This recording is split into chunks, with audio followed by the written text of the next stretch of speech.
Assalamualaikum warahmatullahi wabarakatuh. Salam sehat dan bahagia. Sampai jumpa kembali dengan saya Suheli Karyadi dalam aksi nyata topik kurikulum merdeka pada platform Merdeka Mengajar. Adapun aksi nyata yang akan saya sampaikan pada kali ini yaitu menyebarkan pemahaman mengapa kurikulum perlu berubah. Selanjutnya, apa itu kurikulum? Dalam Undang-Undang Nomor 20 Tahun 2003 tentang Sistem Pendidikan Nasional, Pasal 1 Butir 19, dikatakan bahwa kurikulum adalah seperangkat rencana dan pengaturan mengenai tujuan, isi, dan bahan pelajaran, serta cara yang digunakan sebagai pedoman penyelenggaraan kegiatan pembelajaran untuk mencapai tujuan pendidikan.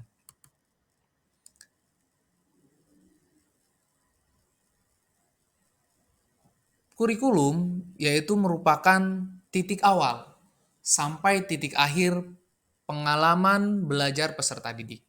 Kemudian yang kedua, kurikulum merupakan keseluruhan pengalaman peserta didik dan kurikulum juga sebagai jantung pendidikan. Artinya, pedoman penyelenggaraan kegiatan pembelajaran untuk mencapai tujuan tertentu. Itulah apa yang dimaksud dengan kurikulum. Lalu bagaimana kurikulum yang baik itu? Kurikulum yang baik adalah kurikulum yang sesuai dengan zamannya. Juga kurikulum adalah kurikulum bersifat dinamis, yaitu terus dikembangkan atau diadaptasi sesuai dengan konteks dan karakteristik peserta didik demi membangun kompetensi sesuai kebutuhan mereka kini dan di masa yang akan datang. Selanjutnya ada 4 komponen di dalam kurikulum atau the basic principle of curriculum menurut Ralph Taylor, di mana 4 komponen dalam kurikulum yaitu yang pertama adalah tujuan, yang kedua konten, ketiga metode, dan keempat adalah evaluasi. Lalu apa peran dan fungsi kurikulum itu? Perlu kita ketahui bahwa peran dan fungsi kurikulum diantaranya yang pertama adalah mewariskan nilai dan budaya masyarakat yang relevan dengan masa kini. Kemudian yang kedua, mengembangkan sesuatu yang dibutuhkan saat ini dan masa depan. Kemudian yang ketiga, peran dan fungsi kurikulum adalah menilai dan memilih sesuatu yang kontekstual sebagai kontrol sosial. Nah, selanjutnya perlu kita lihat di mana kurikulum sebelum saat ini kita kenal terlebih dahulu beberapa kurikulum pada periode sebelumnya. Sejak dimulai kurikulum pada tahun 47, kemudian kurikulum tahun 64, kurikulum tahun 668, kurikulum tahun 73, 75 sampai kurikulum 1997. Kemudian kurikulum berubah pada tahun 2004 yang kita kenal dengan kurikulum berbasis kompetensi atau kita kenal dengan KBK, dan kemudian berkembang kembali di tahun 2006 yang kemudian kita kenal sebagai KTSP, kurikulum tingkat satuan pendidikan.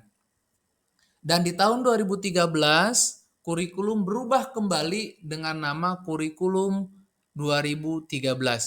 Dan di 2017-nya kurikulum berubah direvisi menjadi kurikulum 2013 revisi tahun 2017.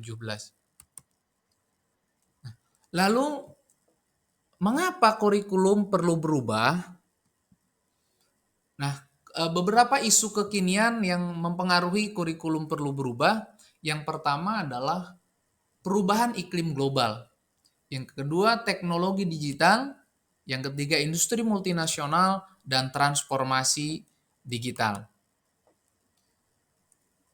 Selanjutnya, Hal-hal apa saja yang membuat kurikulum itu perlu dirubah?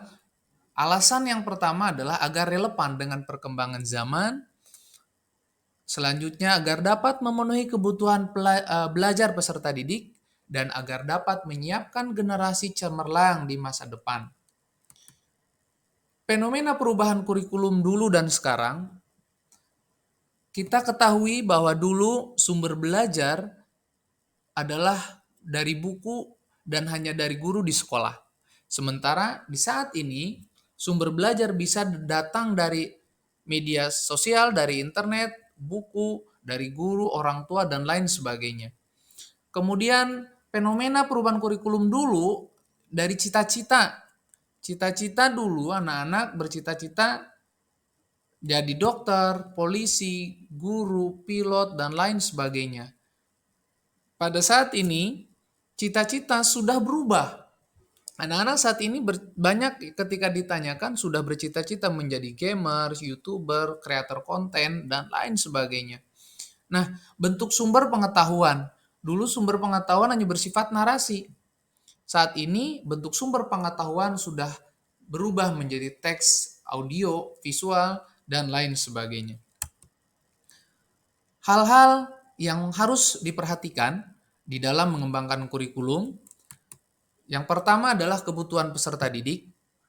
Kita harus memperhatikan hasil belajar peserta didik, memperhatikan pendapat para ahli, pengalaman, dan juga kepentingan peserta didik itu sendiri.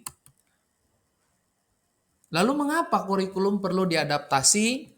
Yang pertama, konteks satuan pendidikan yang beragam, keadaan sekolah dan sekitar juga berbeda, dan yang ketiga, murid yang juga berbeda-beda. Intinya, keanekaragaman latar belakang dan kemampuan peserta didik adalah merupakan tolak ukur bagi perubahan kurikulum guna memastikan setiap peserta didik akan berkembang sesuai dengan zamannya. Sebagai guru, tentu saja kita harus siap mengikuti perubahan zaman itu. Itulah mengapa guru harus belajar sepanjang hayat, siap menerima perubahan dan beradaptasi dengan perubahan itu.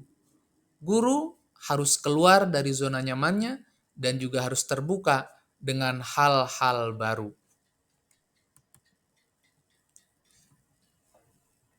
Kemudian, harus kita ketahui bagaimana kerangka dasar kurikulum merdeka yang saat ini kita kenal dan kita kembangkan dari Kementerian Pendidikan.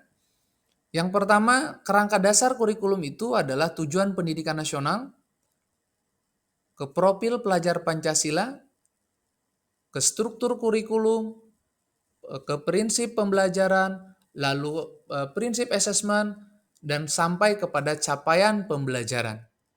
Nah, kurikulum yang diadaptasi oleh satuan pendidikan harus sesuai dengan karakteristik, keadaan kontekstual, dan kebutuhan satuan pendidikan itu sendiri, atau yang kemudian kita kenal dengan KOSP atau Kurikulum Operasional Satuan Pendidikan.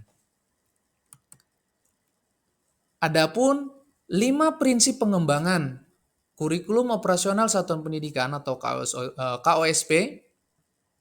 Yang pertama, prinsip pengembangan harus berpusat kepada murid, di mana murid merupakan pusat daripada pembelajaran atau pendidikan itu sendiri. Yang kedua, kontekstual. Ketiga, esensial. Keempat, akuntabel. Dan kelima, melibatkan berbagai pemangku kepentingan. Demikian aksi nyata yang dapat kami sampaikan. Mohon maaf bila terdapat kekurangan. Jangan lupa kami tunggu umpan balik dari Bapak Ibu sekalian yang menyaksikan atau melihat penyampaian yang telah kami sampaikan. Terima kasih, mohon maaf. Assalamualaikum warahmatullahi wabarakatuh.